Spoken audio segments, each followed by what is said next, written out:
Hi student, कैसे हैं आप। My name is Vidyasagar Shrivastava. आज मैं आपके लिए एटम चैप्टर लेकर आया हूं। ठीक है स्टूडेंट। और एटम में हम लोग क्या क्या पढ़ेंगे। रदरफोर्ड्स एटॉमिक मॉडल पढ़ेंगे। ठीक है, रदरफोर्ड्स एक्सपेरिमेंट। और इसके बाद हम लोग पढ़ेंगे बोहर्स थ्योरी, बोहर्स रेडियस। ठीक है। और हम लोग पढ़ेंगे डिस्क्रिएट एनर्जी लेवल वगैरह। ठीक है, चैप्टर बड़ा है। ठीक है, हम लोग एक एक टॉपिक पकड़ के इसका चलेंगे स्टूडेंट। और इसमें हम लोग पहला टॉपिक पढ़ते हैं, रदरफोर्ड्स अल्फा स्कैटरिंग एक्सपेरिमेंट। लेकिन देखो स्टूडेंट, एटम जो हमारा है, एटम आप तो जानते हैं कि एटम के न्यूक्लियस में न्यूट्रॉन और प्रोटॉन होते हैं और इलेक्ट्रॉन उसके बाहर डिफरेंट ऑर्बिट में मोशन करते हैं। ये सब इस चैप्टर में हम लोग देखेंगे। लेकिन डाल्टन ने जब एटम की डिस्कवरी की, एटम की खोज की उन्होंने, तो डाल्टन ने ये बताया था कि एटम जो है फंडामेंटल पार्टिकल है मैटर का, उससे छोटा कोई पार्टिकल नहीं है। और एटम को किसी भी मेथड से जो है डिवाइड नहीं किया जा सकता। ठीक है। लेकिन बाद में डिस्कवरी हुई, जे थॉमसन ने इलेक्ट्रॉन की खोज की। तो जब इलेक्ट्रॉन की खोज हो गई तो इलेक्ट्रॉन सबसे छोटा पार्टिकल हो गया। तो ये डिक्लेयर हो गया कि एटम जो है फंडामेंटल नहीं है, एटम को डिवाइड किया जा सकता है। तो फिर उस पर तमाम एक्सपेरिमेंट स्टार्ट हुए और इनमें रदरफोर्ड्स एक्सपेरिमेंट मेन है जो। ठीक है। अब देखो स्टूडेंट, हम लोग देखेंगे रदरफोर्ड से अल्फा स्कैटरिंग एक्सपेरिमेंट, रदरफोर्ड का अल्फा प्रकीर्णन प्रयोग। रदरफोर्ड ने अपना ये एक्सपेरिमेंट 1911 में किया था स्टूडेंट। और इसके पहले यह एक्सपेरिमेंट 1909 में गाइगर मार्सडन ने किया था। गाइगर और मार्सडन दो साइंटिस्ट थे, इन दोनों लोगों ने किया था। और इसमें देखो स्टूडेंट, यहाँ पर ये गाइगर मार्सडन का ऑपरेटस है। बाद में इसी ऑपरेटस पर रदरफोर्ड ने भी स्कैटरिंग एक्सपेरिमेंट किया था। इसमें देखो स्टूडेंट, जो ये हमारी दी हुई है, ये ब्रिक्स हैं ये। ठीक है, लेड ब्रिक्स हैं, यानी शीशे की ईंटें हैं। इनको ऐसे लगा दिया है स्टूडेंट, 1 2 3 4 कई लगा दिए। अब इनके बीच से अल्फा पार्टिकल को पास कराया इन्होंने। ये अल्फा पार्टिकल का सोर्स इन्होंने रेडियो एक्टिव बीआई यानी बिस्मथ को लिया, जो रेडियो एक्टिव है, जहां से अल्फा बीटा और गामा निकलते रहते हैं। तो ये अल्फा को इन्होंने केवल लिया इधर जाने के लिए। और अल्फा पार्टिकल इन ब्रिक्स के बीच से पास होते हुए लीनियर हो गए, स्ट्रेट लाइन हो गए, सीधा चलने लगे वो जो है। तो इनको लीनियर बनाने के लिए इन ब्रिक्स का यूज हुआ। ठीक है। अब यहाँ देखो स्टूडेंट, ये बीम ऑफ एल्फा पार्टिकल हुई, एल्फा पार्टिकल की बीम ऐसे आगे बढ़ रही है। ठीक है। और यहाँ ये गोल्ड फॉइल लगी। इस गोल्ड फॉइल तक पहुंचने से जस्ट पहले काइनेटिक एनर्जी जो अल्फा पार्टिकल की थी वो near about 5.5 mega electron volt थी। ठीक है। और जो हमारी गोल्ड फॉइल यहाँ यूज हुई है, उसकी थिकनेस जो है, थिकनेस ऑफ गोल्ड फॉइल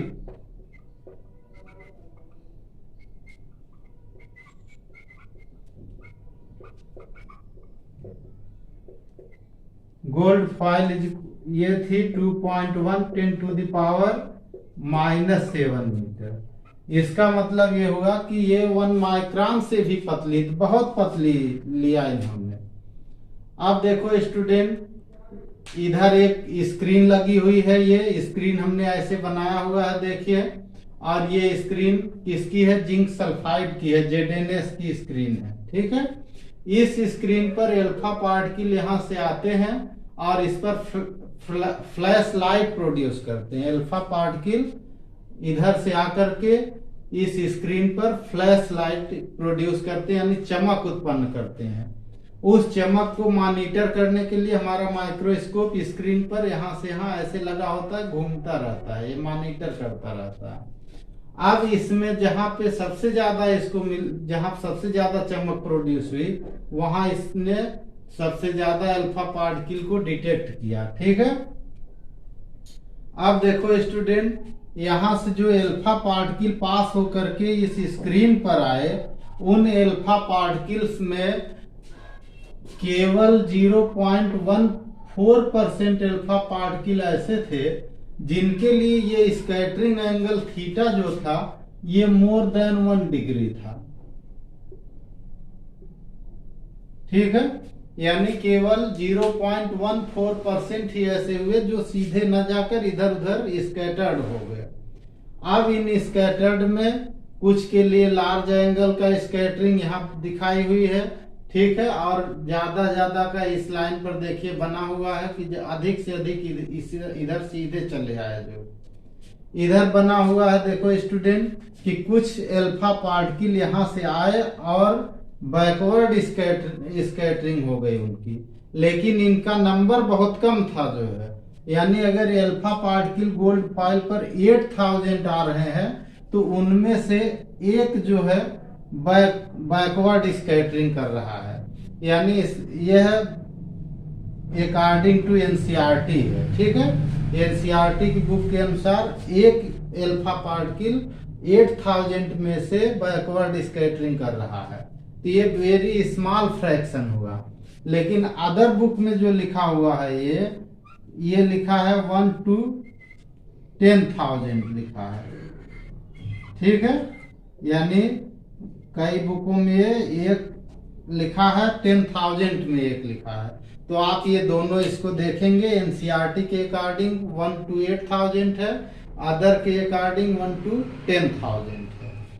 अब देखो स्टूडेंट, गाइगर मार्सडन का जो एक्सपेरिमेंट है, इसी एक्सपेरिमेंट को रदरफोर्ड ने दोहरा दिया था, और रदरफोर्ड ने इस एक्सपेरिमेंट के बाद जो रिजल्ट निकाले थे तो उससे उन्होंने यहाँ पे देखा कि बहुत सारे अल्फा पार्टिकल पास हो गए, तो इसका मतलब एटम का मैक्सिमम पार्ट खोखला है, हालो है। ठीक है स्टूडेंट, इस तरह एटम के ऊपर सक्सेसफुली प्रयोग सबसे पहले गाइगर मार्सडन और फिर रदरफोर्ड ने किया। अब देखो स्टूडेंट, हम लोग देखेंगे कि जो रदरफोर्ड का एक्सपेरिमेंट अभी हम लोग देख रहे थे गाइगर मार्सडन वाले में, ठीक है, वही प्रयोग रदरफोर्ड ने भी दोहराया था और ये गोल्ड फॉइल उन्होंने यूज की थी। ठीक है, अब इस गोल्ड फॉइल से देखे स्टूडेंट, यहाँ हमें दिख रहा है कि जो अल्फा पार्टिकल हमारे न्यूक्लियस के ठीक सीध में आ रहे थे, यहाँ देखिए वो बिल्कुल 90 से अधिक के एंगल पर स्कैटर्ड हो गए। वही कंडीशन इधर भी हो गई स्टूडेंट। ठीक है, लेकिन जो थोड़ा सा यहाँ विचलित थे वो जब न्यूक्लियस के पास आए तो रिपेल हो गए, उनको रिपेल कर दिया न्यूक्लियस ने। इससे ये पता चला कि एटम के सेंटर में जो है वो पॉजिटिव चार्ज है। ठीक है, रदरफोर्ड ने इसको डिक्लेयर कर दिया कि एटम के सेंटर में जो है वो पॉजिटिव चार्ज है, और जैसे ही अल्फा पार्टिकल उसके पास आते हैं वो उससे रिपेल हो जाते हैं, उनके बीच प्रतिकर्षण बल लगने लगता है। ठीक है स्टूडेंट, तो जो हमारा इधर से निकल के आए ये जो स्मॉल एंगल एक्यूट एंगल वाले आए जिनका एंगल 90 से कम है, उसमें रदरफोर्ड ने ये रिजल्ट निकाला स्टूडेंट कि यहाँ पे इन दोनों के बीच जो अल्फा पार्टिकल आ रहा था, जैसे इसके पास आ रहा है अल्फा पार्टिकल न्यूक्लियस के पास, वो रिपेल हो रहा है। रिपेल होने का कारण ये है कि न्यूक्लियस पर पॉजिटिव चार्ज होगा और अल्फा पर पॉजिटिव चार्ज है, तो दोनों एक दूसरे को रिपेल कर दे रहे हैं। इसमें देखो स्टूडेंट, बहुत सारे अल्फा पार्टिकल देखिए 1 2 3 4 5 6, बहुत सारे अल्फा पार्टिकल सीधे चले जाते बिना डिफ्रैक्शन के, किसी भी बिना डिफ्रैक्ट हुए। ठीक है, तो जो सीधे चले जाते हैं उनके लिए इन्होंने रिजल्ट निकाला, जो यहाँ से सीधे चले जाते हैं उसके लिए इन्होंने रिजल्ट निकाला कि almost part of the atom is hollow, atom का अधिकतम भाग खोखला है, तभी तो ये बिना विचलित हुए सीधे निकल जा रहे हैं, बिना मुड़े निकल जा रहे हैं।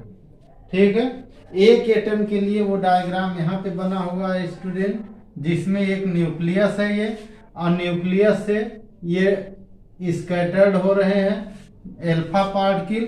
तो जो न्यूक्लियस से दूर है, देखो जैसे ये सीधा चला है जो बहुत दूर है इससे, लेकिन जो जैसे जैसे उसके पास वाले स्कैटर्ड एंगल जो है स्कैटर्ड एंगल बनते जाते हैं पास वालों के लिए, और धीरे धीरे जैसे यहाँ पे देखो आ गया, जो बिल्कुल सीध में आ रहा है वो 90 से अधिक के एंगल पर रिटर्न हो जा रहा है।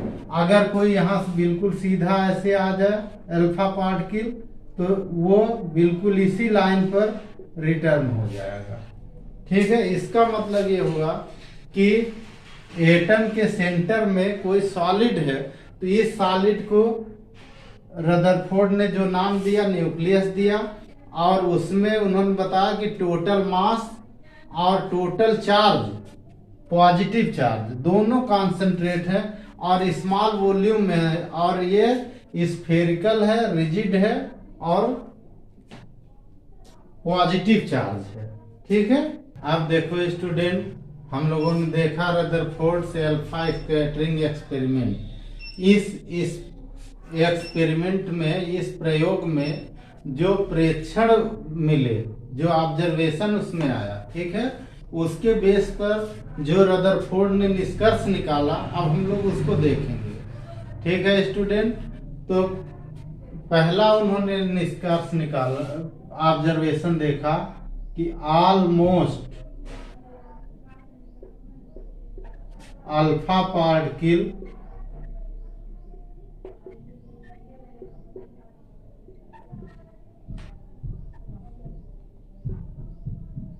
crossed to the gold foil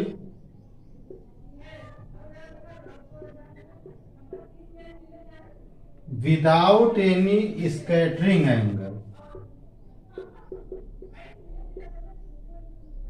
without any scattering angle।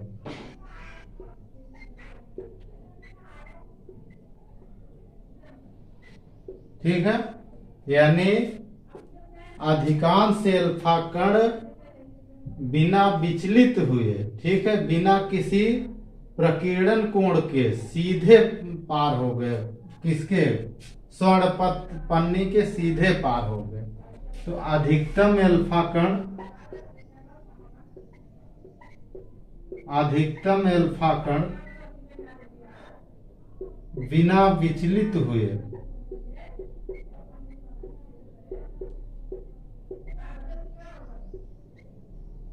बिना विचलित हुए स्वर्ण पन्नी को पार कर गए।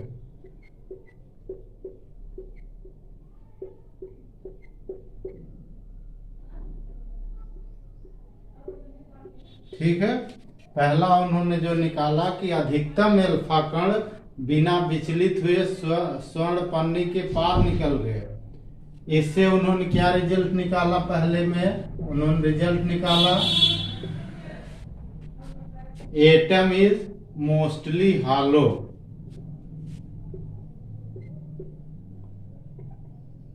Atom is mostly hollow.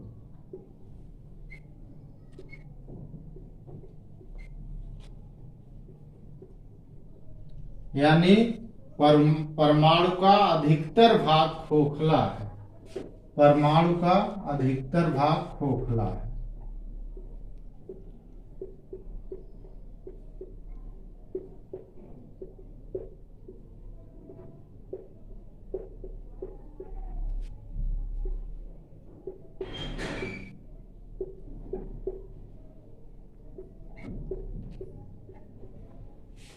ठीक है, दूसरा इन्होंने निकाला student,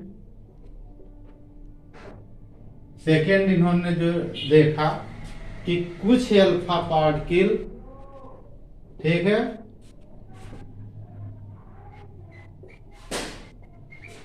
some alpha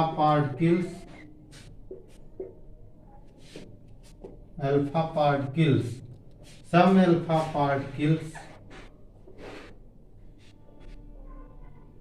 scattered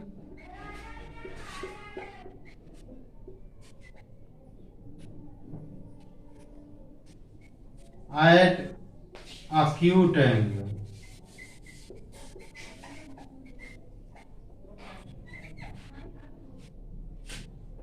Theta is less than 90. Theta जो था 90 से कम था. Some alpha particle scattered at acute angle. कुछ अल्फा पार्टिकल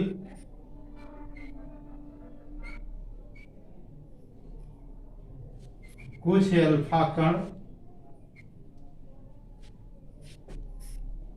न्यून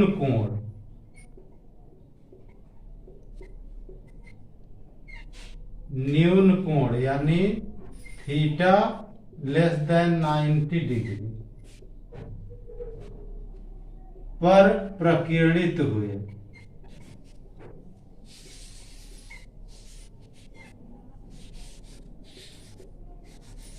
ठीक है, कुछ अल्फा कण न्यून कोण यानी थीटा लेस देन 90 पर प्रकीर्णित हुए. ठीक है, इससे उन्होंने जो रिजल्ट निकाला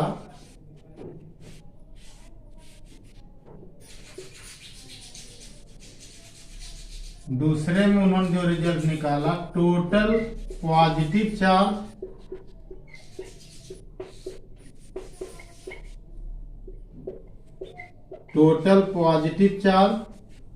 is concentrated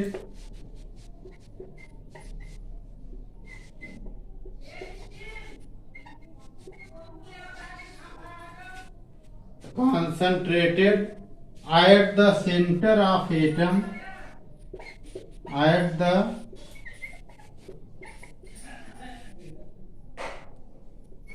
center of atom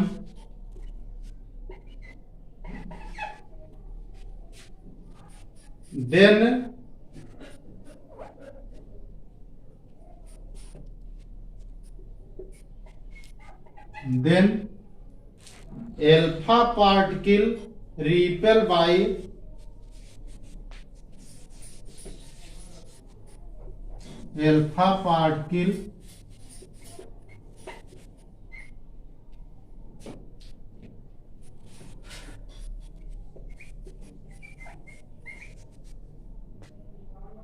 repelled by same charge.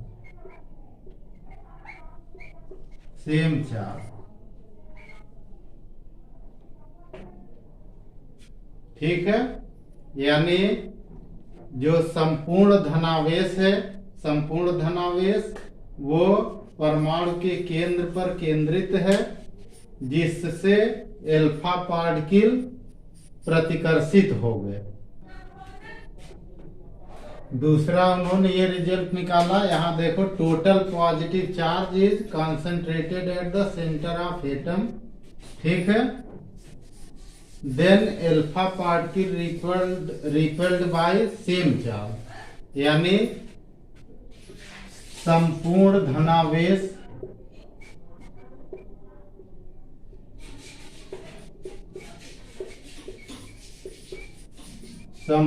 धनावेश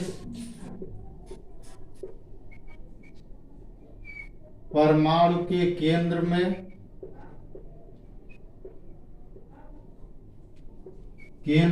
केंद्रित है.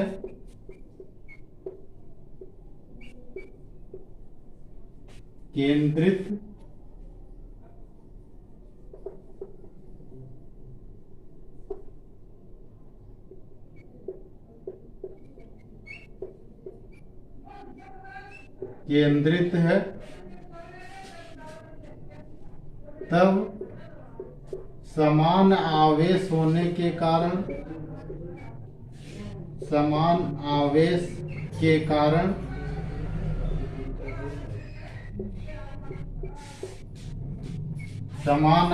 के कारण अल्फा कण प्रतिकर्षित हो गए. एल्फा कण प्रतिकर्षित हो गए।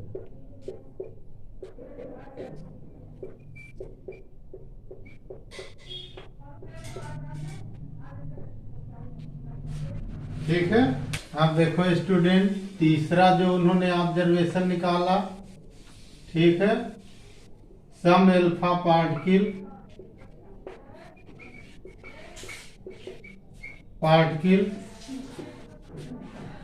scattered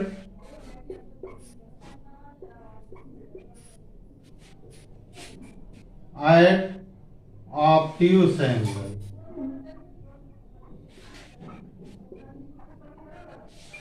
ऑब्ट्यूस एंगल यानी थीटा मोर देन 90 हो गया। ठीक है, इससे इन्होंने क्या रिजल्ट निकाला? Total positive charge and total mass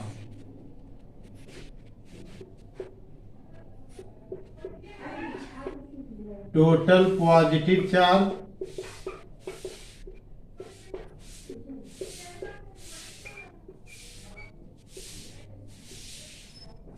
total positive charge and total mass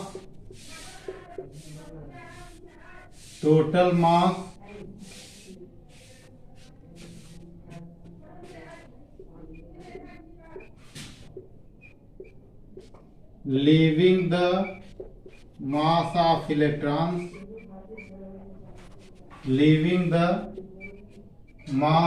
electrons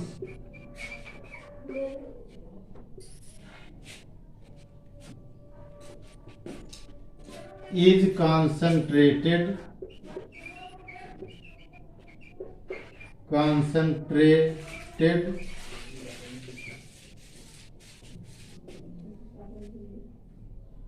at the center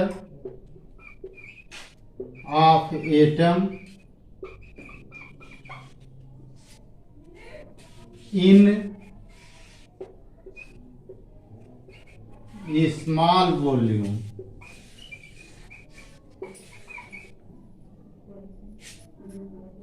ठीक है, this is known as nucleus. This is nucleus. यह न्यूक्लियस है, रदरफोर्ड ने ही न्यूक्लियस की डिस्कवरी की। यह nucleus, this is nucleus.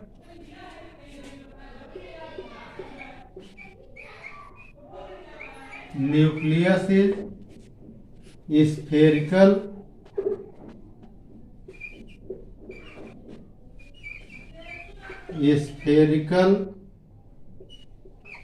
Small.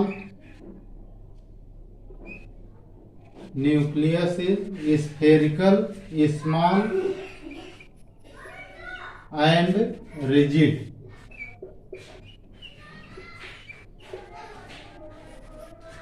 यानी दूसरा देखिए कंक्लूजन इन्होंने क्या निकाला कि संपूर्ण धनावेश और कुल द्रव्यमान जिसमें लीविंग द मास ऑफ इलेक्ट्रॉनों का द्रव्यमान छोड़कर is concentrated at the centre of atom in small volume. This is nucleus. Nucleus is spherical small and rigid. कुछ एल्फा पार्टिकल, कुछ एल्फा कण, ठीक है, अधिक कोण पर प्रकीर्णित हो गए। अधिक कोण, ठीक है, अधिक कोण यानी जिसमें थीटा जो था वो ग्रेटर देन 90 हो गया, पर प्रकीर्णित हो गए।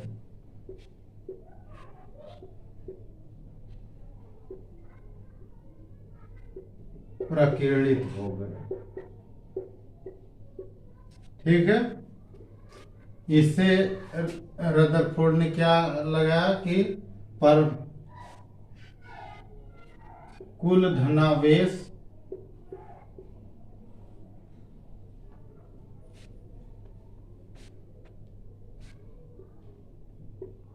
कुल धनावेश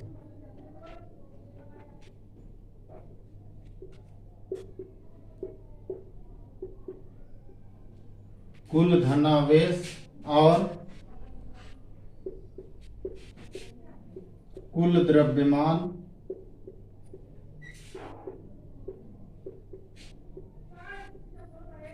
द्रव्यमान ब्रैकेट में लिखेंगे इलेक्ट्रॉनों का द्रव्यमान छोड़कर,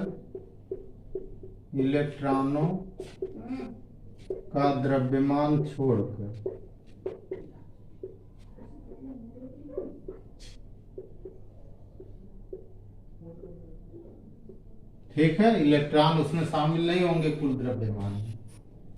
कुल धनावेश और कुल द्रव्यमान, इलेक्ट्रॉनों का द्रव्यमान छोड़कर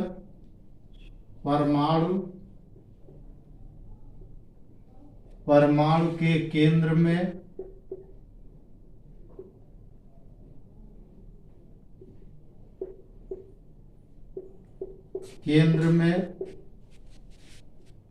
सूक्ष्म आयतन में केंद्रित है।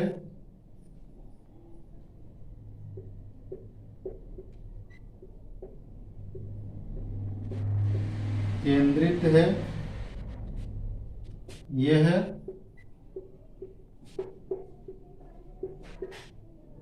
नाभिक है, ठीक। यह नाभिक है।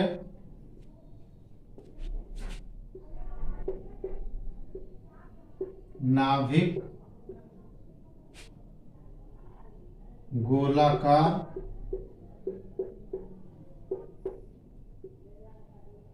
गोलाकार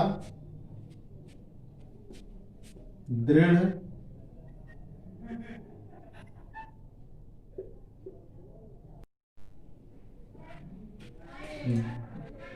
और सूक्ष्म है।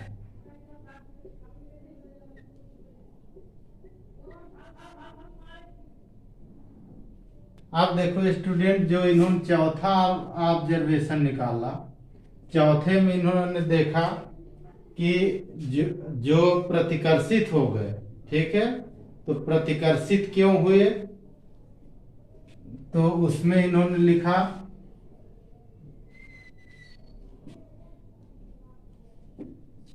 सम अल्फा पार्टिकल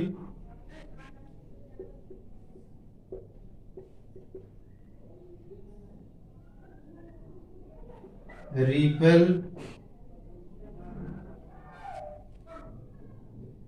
बाय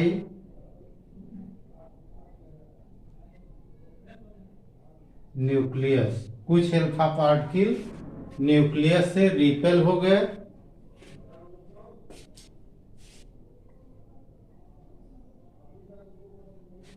कुछ अल्फा कण नाभिक द्वारा प्रतिकर्षित किए गए,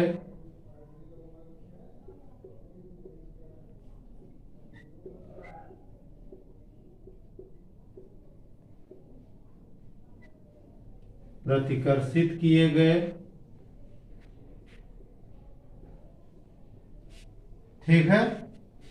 इससे इन्होंने रिजल्ट निकाला कि कूलम्स लॉ जो है वो स्मॉल डिस्टेंस यानी एटम के अंदर भी वैलिड है, ठीक है।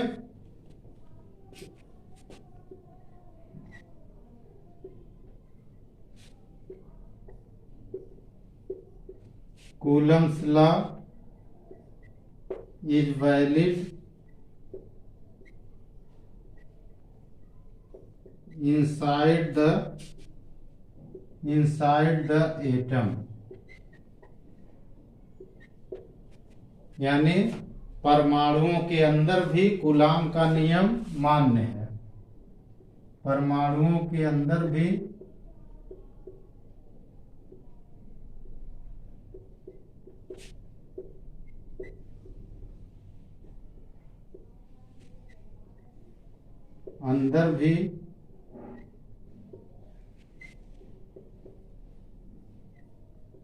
कूलाम का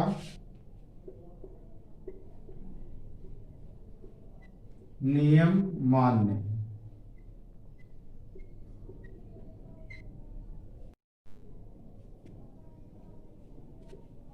ये हमारा चौथा है स्टूडेंट। अब देखो स्टूडेंट, पांचवा उन्होंने क्या किया, different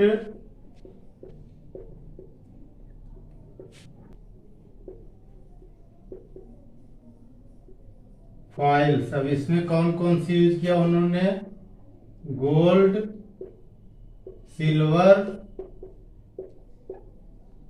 and platinum.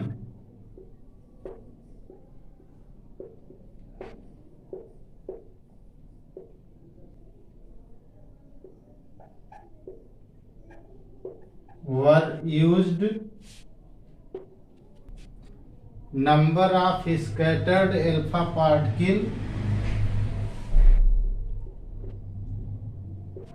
number of scattered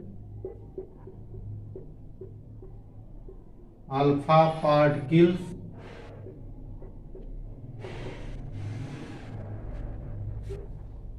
were different।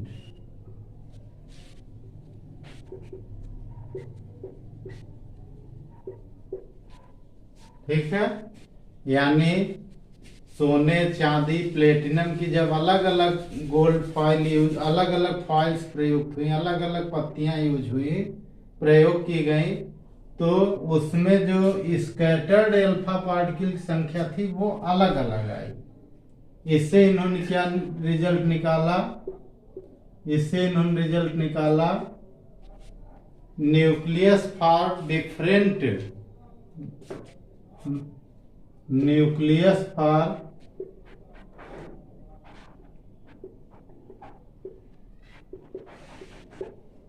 Different material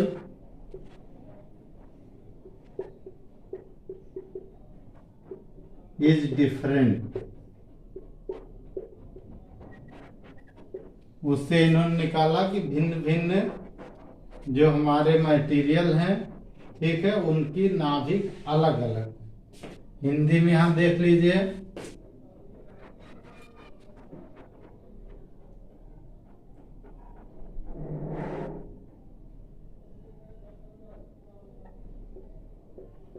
भिन्न भिन्न पत्र सोने, चांदी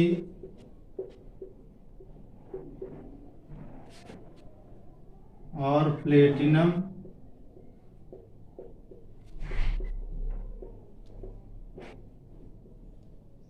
सोने, चांदी और प्लेटिनम का प्रयोग किया गया।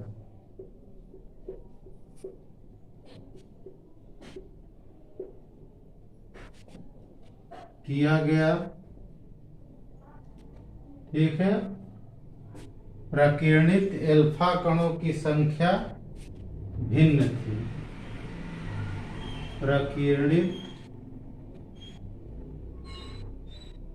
प्रकीर्णित अल्फा कणों की संख्या भिन्न थी।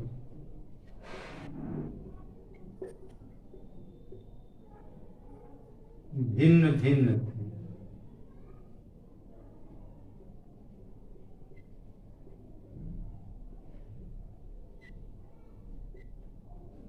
यानी प्रकीर्णित जो अल्फा कण थे उनकी संख्या भिन्न भिन्न थी, यानी भिन्न भिन्न पदार्थों के नाभिक भिन्न भिन्न होते हैं।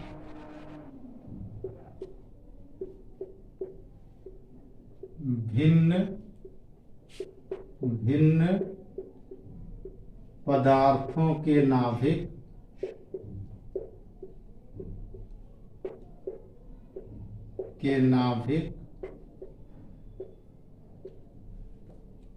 भिन्न भिन्न,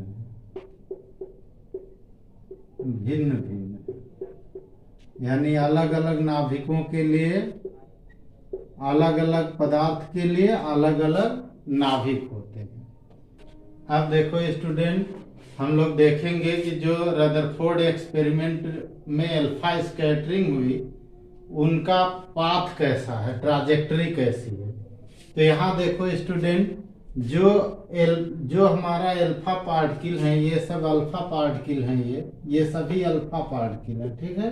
तो जो अल्फा पार्टिकल न्यूक्लियस, जो हमारा टारगेट न्यूक्लियस है, जिससे आकर वो इंपैक्ट करेंगे, ठीक है, उस टारगेट न्यूक्लियस से जो बहुत दूर अल्फा पार्टिकल है वो बिना किसी स्कैटरिंग एंगल के सीधे निकल जा रहा है, ठीक है। लेकिन ये स्कैटरिंग एंगल थीटा है स्टूडेंट, जिसको एंगल ऑफ डेविएशन भी यहाँ कहते हैं।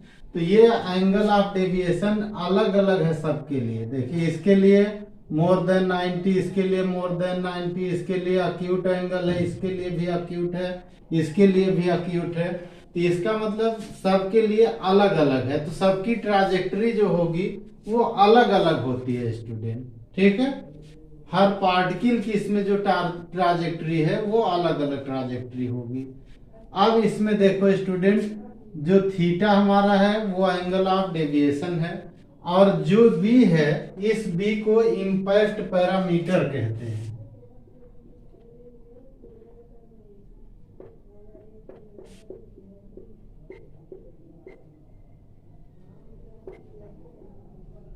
ठीक है, impact parameter is perpendicular distance in the direction of perpendicular to the velocity vector of alpha particle, ठीक है। इम्पैक्ट पैरामीटर इसको हम लोग बी कहते, स्मॉल बी कहते हैं, ठीक है। इसको यहाँ बी लिखा हुआ है स्टूडेंट, ये बी लिखा हुआ है, ये है क्या, इसको सुनिए और नोट कर लीजिए।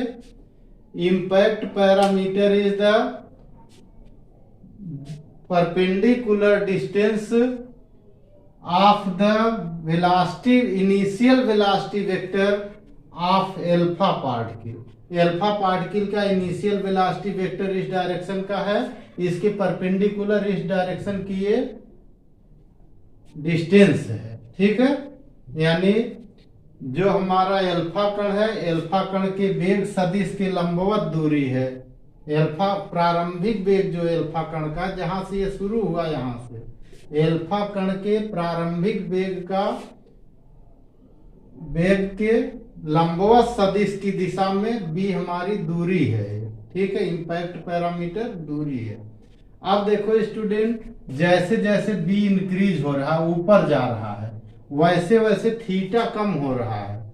यानी थीटा और बी एक दूसरे पर डिपेंड है। यहाँ देखिए, इसके लिए थीटा 180 डिग्री है, इसके लिए बी बिल्कुल 0 हो गया। तो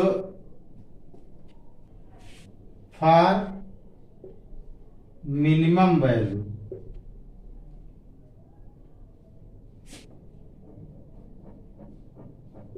मिनिमम वैल्यू ऑफ बी, यानी जो इम्पैक्ट पैरामीटर है उसकी मिनिमम वैल्यू तो इसी लाइन पर होगी और वो लगभग 0 होगी, ठीक है।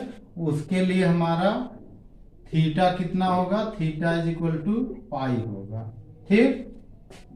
और इसकी मैक्सिमम वैल्यू के लिए फॉर मैक्सिमम वैल्यू आप बी के अधिकतम मान के लिए थीटा हमारा 0 डिग्री हो जाएगा, सीधा चला जाएगा बिल्कुल। यानी बी का जब न्यूनतम मान होगा, तो न्यूनतम मान पर बी 0 मान ले, तो इसी लाइन पर आएगा इस पर। तो इसके लिए अल्फा इस लाइन पर आ रहा है और इसी पर रिटर्न हो जा रहा है अल्फा पार्टिकल, तो थीटा हमारा 180 डिग्री हो गया। और बी की वैल्यू यहाँ पर देखें स्टूडेंट, तो ये अल्फा सीधा चला जा रहा है, यहाँ ऐसे अल्फा पार्टिकल सीधा चला जा रहा है, तो थीटा इसके लिए 0 डिग्री हो जाएगा, कोई एंगल नहीं बना रहा, ठीक है। अब देखो स्टूडेंट, जो हमारा अल्फा पार्टिकल है, ठीक है, वो न्यूक्लियस की ओर आता है। ये गोल्ड का न्यूक्लियस है सपोज कर लीजिए, और ये जैसे जैसे इसकी ओर आएगा तो इस पर भी पॉजिटिव चार्ज होता है, न्यूक्लियस भी पॉजिटिव चार्ज है, तो दोनों एक दूसरे को रिपेल करेंगे। रिपेल करते हैं तो क्या होता है कि इनकी जो जैसे जैसे इधर आएगा, इसकी काइनेटिक एनर्जी डिक्रीज होती है और पोटेंशियल एनर्जी इंक्रीज होती है। तो हम सपोज कर ले रहे हैं कि इनिशियल इसकी जो काइनेटिक एनर्जी है वो के अल्फा है, ठीक है। तो काइनेटिक एनर्जी को हमने के अल्फा इसको लेट कर लिया। अब देखो स्टूडेंट, जैसे ये इधर बढ़ेगा आता हुआ जाएगा वैसे वैसे काइनेटिक एनर्जी पोटेंशियल में कन्वर्ट होगी। तो अब जब ये पोटेंशियल में कन्वर्ट होगी तो ये इसके इक्वल हो जाएगी। यहाँ पे इस पॉइंट पर जब ये क्लोजेस्ट डिस्टेंस पर आएगी, ये आर नॉट हमने क्लोजेस्ट डिस्टेंस ले लिया है, अब इसके अंदर ये इंटर नहीं कर सकते जो है, ये हमने सर्किल पूरा बना दिया कि अब इसके अंदर न्यूक्लियस के पास कोई नहीं आएगा। तो ये जो एल्फा पार्टिकल है इनके बीच और न्यूक्लियस के बीच की यहाँ की डिस्टेंस ये क्लोजेस्ट डिस्टेंस होती है। और पोटेंशियल एनर्जी इस पॉइंट पर कितनी होगी स्टूडेंट? पोटेंशियल एनर्जी का आप फार्मूला जानते हैं, 1/4πε0 Q1 के लिए अल्फा पार्टिकल ले लेते हैं तो इसका चार्ज 2e होता है, और Q2 के लिए न्यूक्लियस ले लेते हैं तो Ze हो जाएगा, अपान इनके बीच की क्लोजेस्ट डिस्टेंस यहाँ पे R0 है। ठीक है स्टूडेंट, अगर हम R0 को इधर कर दें तो R0 का फार्मूला बन जाएगा 1/4πε0 और ये मल्टीप्लाई कर दें 2Ze² अपान के alpha, alpha particle kinetic energy, यानी ये मिनिमम डिस्टेंस होगी जिसके पास कोई भी अल्फा पार्टिकल नहीं आ सकता। ठीक है स्टूडेंट, अब यहाँ से हम लोग देखेंगे स्टूडेंट इनकी सबकी वैल्यू रख करके देखेंगे। तो पहले काइनेटिक एनर्जी के लिए देखते हैं, ठीक है। देखो स्टूडेंट, रदरफोर्ड ने जो गोल्ड फॉइल यूज किया उसके लिए जो एल्फा पार्टिकल इन्होंने स्कैटरिंग में यूज किया, उस एल्फा पार्टिकल के लिए velocity v alpha is equal to उन्होंने 2.1 10⁷ मीटर यूज किया था। ठीक है, m alpha is equal to 6.7 10⁻⁻27 kg।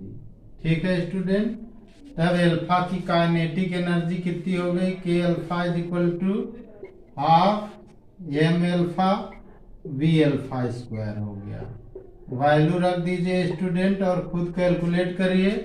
तो 6.7 10⁻⁻27 और वेलोसिटी आई 2.1 इंटू 10⁻⁻+7 इसको कैलकुलेट करने पर जो वैल्यू आ गई स्टूडेंट 1.48 10⁻⁻12।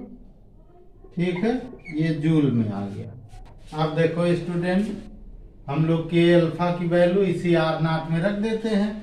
तो R0 की क्या वैल्यू आ जाएगी? R0 इज इक्वल टू 1/4πε0 की वैल्यू होती है 9 इंटू 10⁹।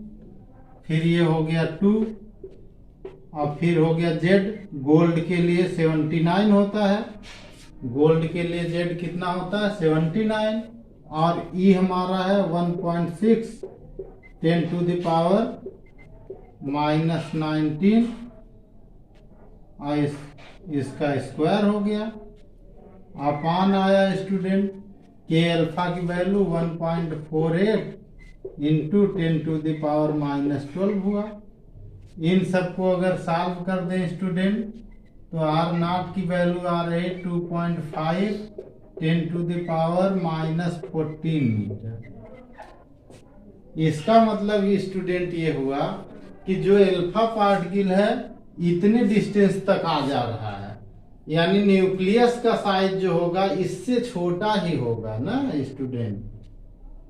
न्यूक्लियस हमारा R0 से छोटा होगा, therefore nucleus less than R0। देखो स्टूडेंट, रदरफोर्ड ने विभिन्न प्रयोगों में और कैलकुलेशन में, गणनाओं में ये रिजल्ट निकाला कि जो radius of gold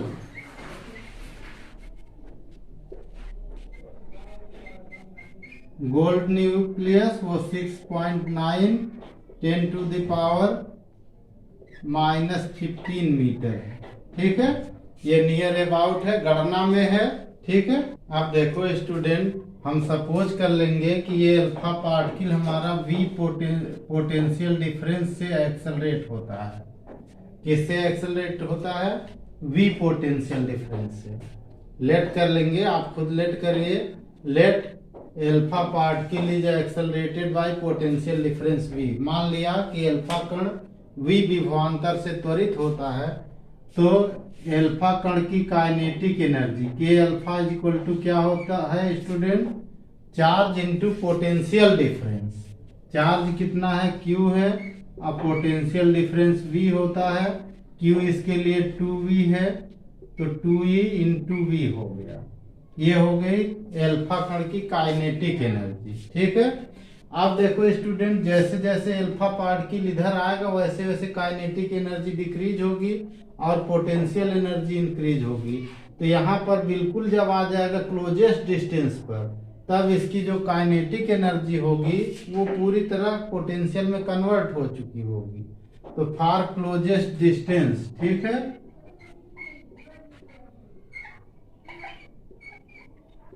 closest distance, ठीक है, क्लोजेस्ट डिस्टेंस के लिए फार क्लोजेस्ट डिस्टेंस यानी जो न्यूनतम दूरी है उसके लिए, तो न्यूनतम दूरी के लिए जो काइनेटिक एनर्जी होगी स्टूडेंट के अल्फा, ये पोटेंशियल एनर्जी में कन्वर्ट हो जाएगी। और अल्फा पार्टिकल और न्यूक्लियस के बीच जो हमारी पोटेंशियल एनर्जी होगी वो कितनी होगी स्टूडेंट? 1/4πε0। ठीक है, 1/4πε0 Q1 Q2/r²। Q1 कौन है? 2e है, तो 2e और Q2 ZE/r0। Q1 Q2/r0। ठीक है स्टूडेंट, अब देखो स्टूडेंट, यहां से देखो, अगर हम r0 की वैल्यू निकालना चाहते हैं तो r0 हम इधर कर दें। r0 हमने उधर कर दिया तो ये हो गया 1/4πε0। ठीक है, और 2e ZE/k अल्फा हो गया। के अल्फा की वैल्यू रख दो स्टूडेंट, तो r0 1/4πε0 की वैल्यू 9 × 10⁹। इसको ऐसे छोड़ दे रहे हैं स्टूडेंट, क्योंकि यहां से ले आएंगे के अल्फा की वैल्यू, तो 2e ZE/k अल्फा की वैल्यू कितनी है? ये 2e है, 2ev हो गया। तो यहाँ देखो 2e से 2e कैंसिल हो गया। ठीक है स्टूडेंट, अब r0 की वैल्यू हमारी कितनी आ गई? 9 × 10⁹। यहाँ z हो गया, और इंटू e की वैल्यू 1.6 10⁻⁻19 हो गया। चार्ज ऑफ इलेक्ट्रॉन/v हो गया। ठीक है स्टूडेंट, अब यहाँ देखो स्टूडेंट, r0 की वैल्यू यहाँ से क्या आ गई? r0 is equal to 1.6 × 9 multiply करेंगे 14.4। ठीक है, ये Z/V इंटू, यहाँ देखिए 9 इसमें से 19 माइनस का है, 9 प्लस का है पावर, तो ये हो गया 10⁻⁻10, इतना मीटर हो गया। ठीक है स्टूडेंट, अब इस मीटर को एंगस्ट्रॉम में बदल सकते हैं, यानी r0 is equal to 14.4 Z/V, और ये हो गया एंगस्ट्रॉम। Okay student,